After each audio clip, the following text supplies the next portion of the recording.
नंदुरबार जिल्ह्यामध्ये पेट्रोल आणि डिझेलचा तुटवडा जो आहे तो जाणवत असल्याच्या दिसून येत आहे.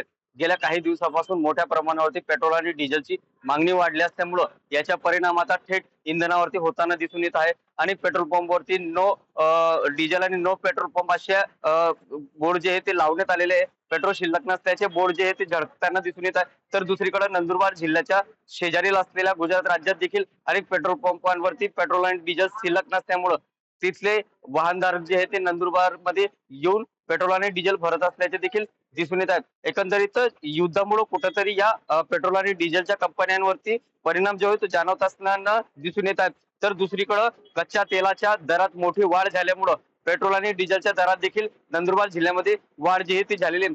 या वाढीमुळे मोठ्या प्रमाणावरती शेतकरी असेल, सर्वसामान्य नागरिक असेल, वाहतूकदार असेल किंवा व्यावसायिक असतील यांना मोठ्या प्रमाणावरती फटका जो आहे तो सहन करावा लागत असल्याचे दिसून येतात. नंदुरबार जिल्ह्यामध्ये पेट्रोलच्या काही प्रमाणावर तुटवडा निर्माण होत असल्यामुळं अनेक पेट्रोल पंप जे आहेत आता बंद पडलेले, तर काही पेट्रोल पंप बंद होण्याच्या मार्गावरती दिसून येत आहेत. तर काही पेट्रोल पंपांवरती मोठ्या प्रमाणावरती गर्दी जी आहे ती जाणवत असल्याचे दिसून येतात. एकंदरीतच नंदुरबार जिल्ह्यामध्ये पेट्रोलच्या तुटवडा निर्माण होत असल्यामुळं याचा परिणाम जो आहे तो सर्वसामान्य नागरिकांवरती होताना दिसून येत आहे. तर दुसरीकडे पंतप्रधान नरेंद्र मोदी यांनी आवाहन केल्यामुळं अनेक वाहनधारक जे आहे ते पेट्रोल जे आहे ते अधिक भरूनच ठेवत असल्याची परिस्थितीमुळं काही प्रमाणावरती पेट्रोलचा तुटवडा निर्माण होत असल्याचे देखील बोललं जात आहे. जितेंद्र बैसाना, TV9 मराठी, नंदुरबार.